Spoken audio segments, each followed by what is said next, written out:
Welcome, deep divers. Today, we are really getting into something. It's just, well, it's everywhere, isn't it? It weaves through pretty much every corner of our digital lives, even our offline chats. Absolutely pervasive. Totally, like from those super sharp comments you see on social media feeds to, the big takedowns on late night TV. We're talking about pop culture commentary and, specifically the art of the roast. You see constantly these hilarious, sometimes really biting critiques of everything. Celebrity fashion fails, political blunders, you name it. It feels very current, very digital age. Exactly. It feels so much the product of the internet. But what if I told you its real roots go back way further, not just decades, but like centuries, and that there's some really fascinating psychology and social stuff underpinning it all. Yeah, that's the surprising part. Okay, let's unpack this. Let's do it. Our goal today really is to get past just the surface laughs and give you a properly nuanced look at this whole thing. It's huge. Right. We've gathered a whole bunch of sources that map out its history, which is richer than you'd think. Dig into the psychology, like why are we so hooked on this stuff? Yeah, the why is key. Exactly. We'll look at how it shows up today, all the different platforms, and also face the tricky bits, the controversies, how it varies massively around the world. So by the end of this deep dive, the idea is you'll be really well informed on why we seem to just love poking fun, what it maybe says about us, and what it all means for society today. Cut through the noise, get the real picture, fast. And I promise you, this isn't going to be some dry history lesson. You're going to have those aha moments, those clicks where you suddenly see the link between like some ancient Greek playwright and your favorite YouTuber today. It connects in surprising ways. Totally. We've got some lesser known facts that might genuinely blow your mind a bit. And most importantly, we'll explore that deep. Why does this appeal so much? And we'll do it without making your head spin. Get ready to maybe see humor, critique, maybe even yourself a little differently. Sounds good. So let's kick off right away by tackling that big assumption. The idea that pop culture roasts are, totally new, a creature of the internet age. It's an easy assumption to make. Super easy. You think memes, you think Twitter buns. Yeah. But when you actually dig down, there's this incredibly long, rich history there. It makes you wonder, where did this whole idea actually start? Using humor to critique, to mock, just to comment on the world. Where's the first place we see that mix of laughs and sharp observation? That's the perfect question to start with. And yeah, the answer takes us back like way further than most people guess. We can trace the direct line, the essence of the roast, all the way back to ancient Greece. Wow, ancient Greece, really? Yes, specifically with playwrights like Aristophanes. Imagine going to the theater back then. His comedies weren't just for laughs. I mean, they were funny, but they were also incredibly sharp public critiques. Of what? Like politicians? Exactly. Politicians, big public figures, social norms, even the gods sometimes. He wasn't shy. He'd name names, lampoon specific people right there on stage. Humor was basically a tool, a nonviolent weapon, to hold power accountable in public. In front of everyone. In front of everyone. And this carried on with Roman satire too, guys like Juvenal. He used his wit to attack what he saw as moral decay, the class divides, the hypocrisy in Rome. So even then, humor was understood as subversive. Deeply subversive. It was a way to say things, critique things that might have been too dangerous or just rude to say directly. It could challenge the status quo, but within the bounds of entertainment. Pretty clever, right? That's incredible. A joke is activism, centuries ago. And that power, that subversive edge, it definitely stuck around and changed over time. If we jump forward, like way forward to Europe, maybe the 1700s, 1800s, you see this cool shift with satirical prints. Ah, yes, the visual commentary. Totally. Artists like James Gilray in Britain, this guy was absolutely fearless. He made these incredibly detailed, often really exaggerated caricatures, mocking the monarchy, the aristocracy, big politicians, King George III, Napoleon, you name it. And these weren't just doodles, right? They were mass media. Exactly. Early mass media. They'd etch them onto copper plates, print them off, sell them in shops. People were becoming more literate, more engaged politically. These prints were like the viral memes of their day, spreading criticism fast. Shaping public opinion visually. Definitely. Very visceral. And you're right about the platforms changing. As media tech moved on, so did the ways to critique and mock. Fast forward again to the early 20th century in the US. Think vaudeville. Okay, the live stage shows. Right. Maybe not specific roasts like we think of them now, but vaudeville acts definitely use broad mockery, character humor, observational stuff. And crucially, They brought it to huge, diverse, working-class audiences. Making it mainstream entertainment. Precisely. Yeah. And then that flowed right into early radio shows. Suddenly, that reach exploded. Comedic critique right into people's homes.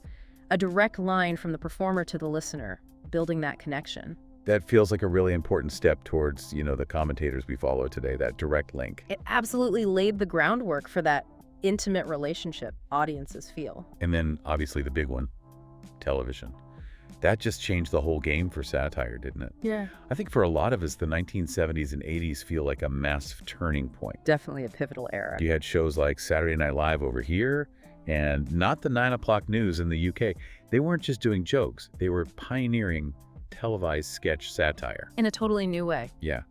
Taking politics, social issues, often really controversial stuff, and putting it right in our living rooms every week. Iconic sketches, impersonations that everyone talked about. Became part of the cultural conversation instantly. Totally. They kind of normalized, even created an expectation that big news politicians' weird societal stuff would be publicly mocked on TV. It shaped how people thought about things. But here's something really interesting, and it often catches people off guard. While those shows were bringing satire to the masses on TV, the specific idea of a formal roast, one person getting playfully hammered by their peers, actually started somewhere else. Oh, not on TV. Nope. A lesser-known fact, the earliest documented roast-style event wasn't public at all. It was a private thing, invitation only, put on by the New York Friars Club back in 1949. The Friars Club, I've heard of them. Right. And the guest of honor for that first one, the French entertainer Maurice Chevalier. No way. Yeah. It was mostly entertainers, celebs, roasting each other in a closed setting. Playful, but sometimes pretty cutting. So why was that so important then? Because it basically set the template. It laid the groundwork for the formal celebrity roasts we see now, like on Comedy Central. The format, the dais, the speakers taking turns, the good-natured, mostly, insults, the expectation the target takes it well and maybe hits back. The unwritten rules. Exactly. It formalized the comedic takedown as its own kind of ritualized event, way before TV got hold of it. That is a fantastic bit of trivia. Seriously, it shows how these things bubble up and evolve. Okay, bringing it closer to now, the 1990s and 2000s. Yeah. You absolutely have to talk about that era for making satirical commentary mainstream. A huge shift. Shows like The Daily Show, especially with Jon Stewart, right? Yeah. And South Park, which was often outrageous but incredibly sharp. They took it to another level. They weren't just cracking jokes about the news. They were blending serious analysis, sometimes even investigative stuff, with really potent comedy. For millions, especially younger people, those shows became like a primary source for critique. Blurring the lines between news and comedy. Totally. Made complex stuff feel accessible through laughs. And all of that leads us right up to the 2000s to today. And this is maybe the biggest evolution of all. The total democratization of satire. Mimi. Meaning the old gatekeepers, the TV networks, the big magazines, they lost their monopoly. Suddenly, platforms like YouTube, Twitter, TikTok, podcasts, they made it possible for pretty much anyone with a phone and an internet connection to become a commentator, a roaster, a satirist. Anyone can have a go. Anyone. And this just caused an explosion. The sheer volume, the speed of commentary now, it's unprecedented. But, and this is the big question it raises, Yeah. does all that accessibility change the quality? Does it make critique better, more diverse? Or does it just dilute things, make it too simple, maybe even turn it into a weapon? That's huge. The floodgates are open, which perfectly leads to the next big thing. Okay, Yeah. we know the history, we see the platforms, but why? Why are we as humans so drawn to this stuff? Yeah. Watching it, making it, sharing it? What's happening in our heads? Yeah. And what's it doing for society when we all laugh at this stuff? It's one of the most compelling parts, for sure. Psychology gives us some really interesting angles. One of the oldest ideas is the superiority theory. Think Plato, Hobbes. Okay, old school. Yes.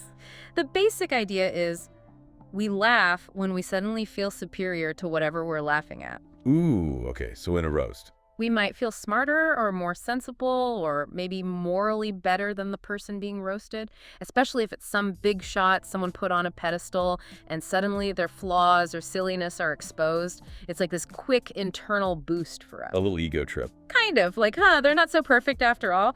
There's a collective sigh of relief, a shared laugh that sort of rebalances things. See? They're human too. Okay, that makes sense.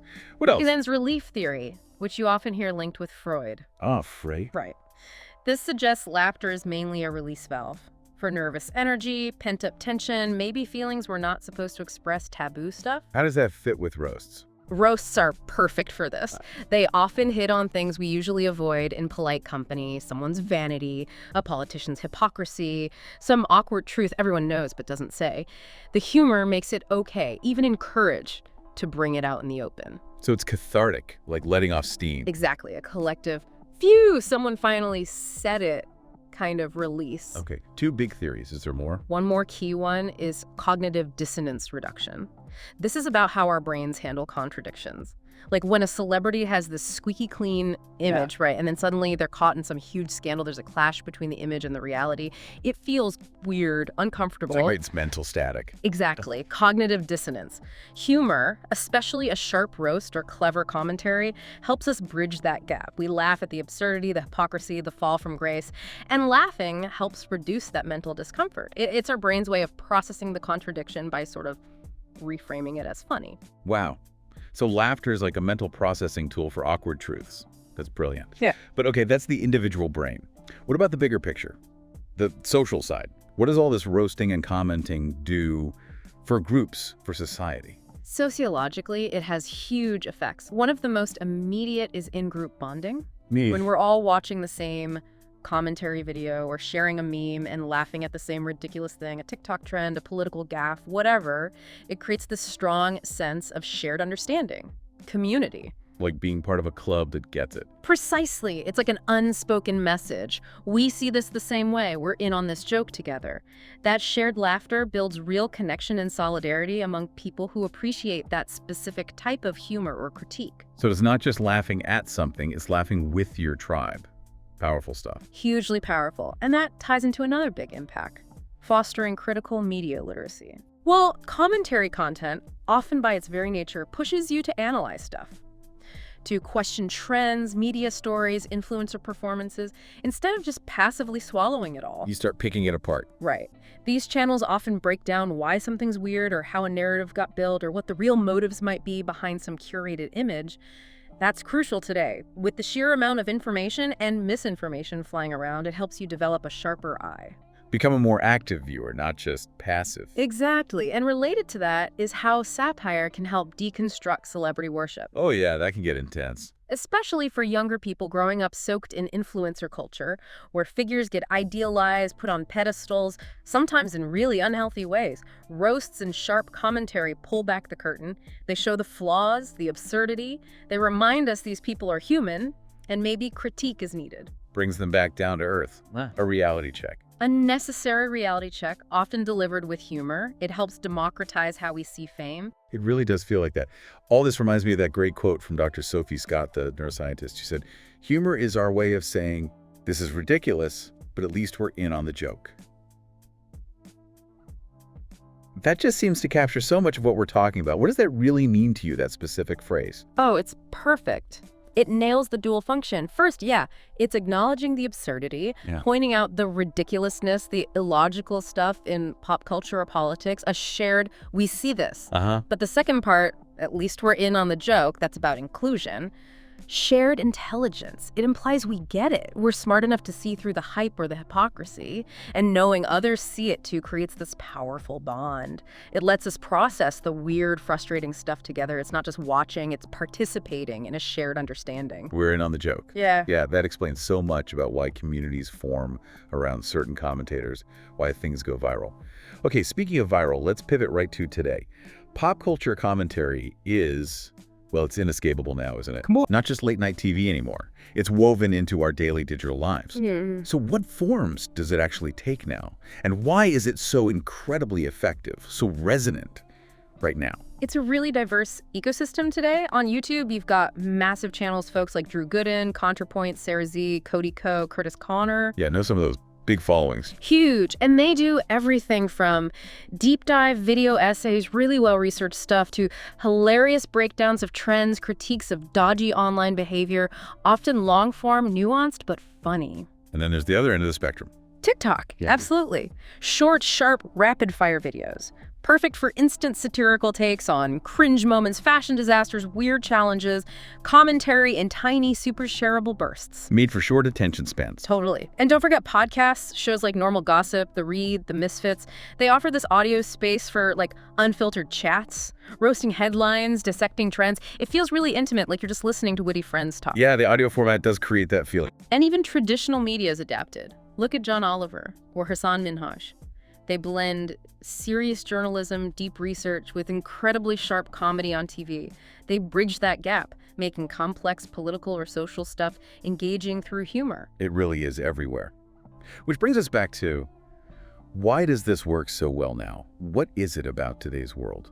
Several big reasons, I think. One key thing is it balances critique with entertainment perfectly. The spoonful of sugar idea? Exactly. It takes complicated, maybe frustrating stuff, influencer drama, dumb corporate apologies, weird social trends, and makes it digestible, even fun, through humor.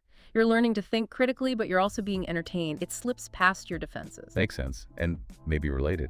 People today seem desperate for authenticity, right? Yeah. In this world that feels so filtered, so curated online. Huge factor. Influencers with perfect lives, polished social media, roasts and commentary just slice through that. They expose the awkward, the fake, the just plain silly. It's like a blast of unfiltered reality that people really crave. And it's not just us laughing at them anymore, is it? Sometimes the celebs themselves are in on it. That's the fascinating twist. Influencers, celebrities, they're not just targets anymore. Sometimes they're willing collaborators. Like the mean tweets thing. Exactly, like mean tweets on Kimmel. Or celebs sharing memes about themselves. This self-awareness, this willingness to engage with the jokes, it adds a whole new layer. What does it imply, do you think? Maybe it's smart PR, showing they're relatable, they have a sense of humor. Maybe it's genuine self-awareness, probably a bit of both. But it definitely blurs the lines. The target is literally in on the joke. That is fascinating. Calculated or not, it changes the dynamic. But okay, like anything powerful, this isn't all fun and games. Commentary, roasts, they come with downsides, complexities, real ethical questions. Oh, absolutely. With great power comes great responsibility, as they say. And creators are walking a very fine line. Let's get into that minefield. The controversies are pretty visible. The whole cancel culture backlash seems central here. It's ground zero for the debate, really. Where is that line between valid satire critique that makes you think, holds power accountable, and just bullying, public shaming, a digital mob? And everyone draws that line differently. Completely differently. What one person sees as justified takedown, another sees as a disproportionate, harmful attack. It's constantly shifting. And then there are legal risks, right? Like satire versus defamation. Big time. Not everyone gets parody law. You're protected to satirize, yes, but there are limits. If your commentary is seen as just making false, damaging statements of fact about someone, you can land in serious legal trouble. Intent matters, but so does impact. And maybe the most crucial ethical point, mocking versus marginalizing. This is vital. Commentary, even if it intends to be funny, can end up perpetuating harmful stereotypes or punching down if it's not thoughtful about power dynamics. Punching down, meaning targeting people or groups who already have less power, who are already marginalized. If the humor lands on them, it stops being critique and starts reinforcing bias, prejudice, inequality. The impact can be genuinely damaging, regardless of the creator's intent. That's a heavy responsibility for creators. It is! And these controversies often get tangled up with common myths about humor that need busting. The biggest one, it's just jokes. Hear that all the time. And it's just plain wrong. Dangerous, even. Humor shapes how we see things. It influences conversations. It can normalize biases, make stereotypes seem okay, desensitize us. Jokes repeated enough have real power. It's never just jokes. Okay. Point taken. What other myths? The idea that satire always punches up, Yeah. that it only targets the powerful, politicians, billionaires, big institutions. That sounds like the ideal, maybe. It's the romantic ideal, yeah, and a lot of the best satire does that. But is it always true? No, look online. Plenty of commentary targets less powerful people, random individuals deemed cringy, vulnerable groups. The line between critique and cruelty gets blurry fast when you're not punching up. So the direction of the punch matters. A lot. Okay, what about some lesser-known truths that add more layers here? Well, something crucial to remember is that while we debate satire's limits in, say, the US or UK, in many parts of the world, it's not a debate. It's straight up illegal or punishable. Seriously? Absolutely. Think about Thailand's lèse-majesté laws. You mock the monarchy there, even subtly. You risk severe penalties, prison time. It's a stark reminder that the freedom to satirize we often take for granted is not universal. Cultural and political context is everything. Wow. A pop culture joke here could ruin someone's life elsewhere. Precisely. And even where satire is protected, there are nuances, like that satirical disclaimer you see on YouTube sometimes, for parody purposes only. Yeah, what's the deal with that? Is it a legal shield? Not really. It's not legally bulletproof. It signals intent. It reflects U.S. fair use culture, creators trying to define their work. But if content crosses into actual defamation or harassment, the disclaimer won't automatically save you. It's more a cultural signal than a legal get-out-of-jail-free card. Okay, so it's complicated legally and ethically. This whole genre is way deeper than just laughs. Let's connect this to some bigger ideas. What have the big thinkers, the theorists, said about why humor and critique are so powerful? Stepping back to theory is really useful here. One classic line is from George Orwell. Every joke is a tiny revolution. What did he mean? He meant even small jokes, especially ones aimed at authority or hypocrisy, have subversive power. They challenge the status quo, plant seeds of doubt, maybe spark tiny shifts in thinking. It's a disarming way to question things. A tiny revelation. Yeah. Cool. What about Dr. Linda Hutchin and her ideas on parody? You mentioned her earlier. Right. Her theory is fascinating because she argues parody can both celebrate and critique culture at the same time. How does that work? When someone parodies, say, a specific movie genre or a celebrity style, they often show deep knowledge, maybe even affection for the original. But they're also pointing out its flaws, its absurdities. It's not just mockery. It can be homage mixed with analysis. That double edge makes the critique often more effective, more engaging. So it can be affectionate critique. Interesting. Now, a darker take. Neil Postman, amusing ourselves to death. He warned that too much entertainment could make us dumb, right? Numb our critical thinking. He did. A very influential warning that if everything serious gets repackaged as fun, we lose the ability to think deeply. But you're saying satire often avoids that trap? Often, yes. Because good satire doesn't just passively entertain, it engages your brain. You have to get the references, connect the dots, understand the critique behind the joke. It demands active thinking, potentially sharpening critical skills instead of dulling them. So it makes you think while you laugh. Exactly. And then there's someone like Judith Butler. Her performance theory is complex, but basically suggests that even comedic critiques of identity, gender, race, social roles shape how we understand those things are performed. Perform? Yeah, like how we enact gender or status. When comedy parodies these performances, it highlights how they're constructed, maybe makes us question the roles we play. Humor isn't just observing identity, it's influencing how we see it and do it. That's, wow, really deep implications for comedy. Okay, but we need balance. Not everyone loves all modern commentary. Is there a strong critical voice against it? Definitely. You need that counterpoint. Take someone like Fran Lebowitz, famously sharp critic. Oh yeah, what's your take? She's basically dismissed a lot of modern meme culture, quick-hit roasts as low-effort criticism disguised as wit. Ouch. Yeah. Her point is that much of it lacks real depth, analytical rigor, sophisticated craft. The pressure for speed and virality online, she implies, often leads to superficial laughs over genuine insights. That's fair. It's a valid critique, for sure, especially when you see commentary that's just quick, mean takedowns without much substance. It reminds us to be discerning about the quality and intent behind the jokes we consume. A good reminder. Okay, let's bring this back down to earth. Yeah. We have the theories, the history. How does this stuff actually play out? Can we look at some real-world cases? Absolutely. Case studies make it concrete. Think about the whole James Charles downfall situation. Huge drama in the beauty community. Exactly. And it was largely driven not by mainstream news, but by YouTube commentary and drama channels. Toddy Westbrook's video was the spark.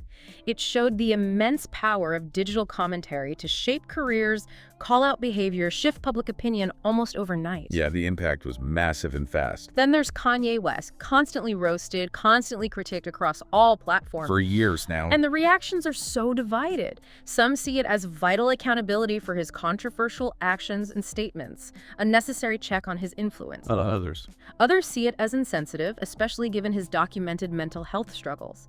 They argue the humor crosses a line into mocking vulnerability. It highlights that really complex ethical tension between accountability and empathy. That line we keep coming back to. What about those America's Next Top Model retrospectives you see online? People digging up old clips. Great example. It's not just laughing at old TV. When creators dissect those cringy often problematic moments now. Moments that seemed fine back then. Exactly. It's often a reflection of how cultural values have evolved. We're reevaluating past media through today's lens, spotting the body shaming, the racism, the misogyny that maybe went unnoticed or unchallenged before. It's humor, yes, but it's also cultural critique, tracking social change. The historical reevaluation through commentary. Mm-hmm. Cool. And a mainstream example. Jimmy Kimmel's Celebrities Read Mean Tweets. It's roast culture, but sanitized, controlled. Celebrities engage with criticism, laugh at themselves. Makes them seem relatable. Right. It shows self-awareness, earns goodwill, it's polished, but it still taps into that appeal of seeing famous people react to being knocked down a peg, even playfully. These examples really bring it home. Okay, one last big area. Global perspectives.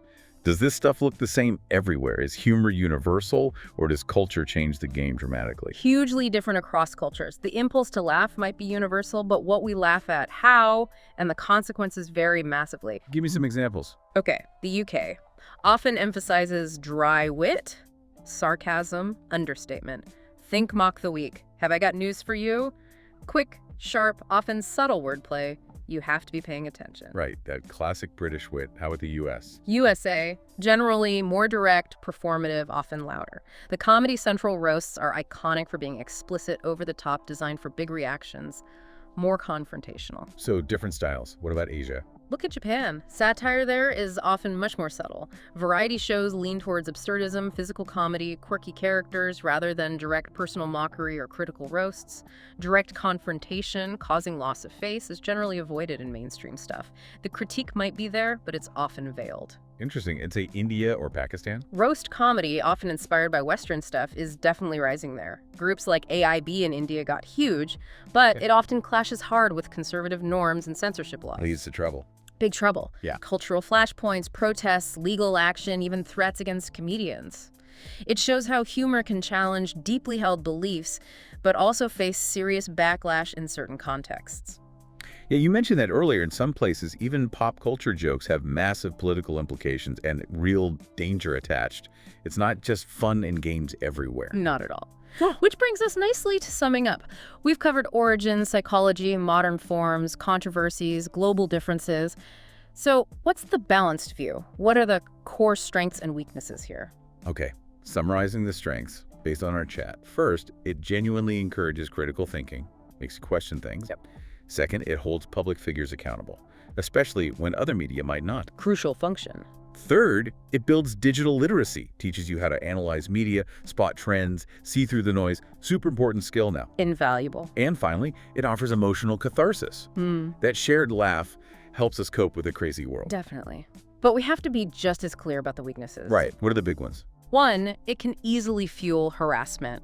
Critique can escalate into online abuse, pile-ons, especially with large audiences. A real danger. Two, it often oversimplifies complex issues to get the laugh. Nuance gets lost for the sake of a punchline. Leading to shallow understanding. Exactly. And third, the risk of punching down or just becoming echo chambers. Reinforcing biases within a group instead of challenging them or fostering broader understanding. Preaching to the choir.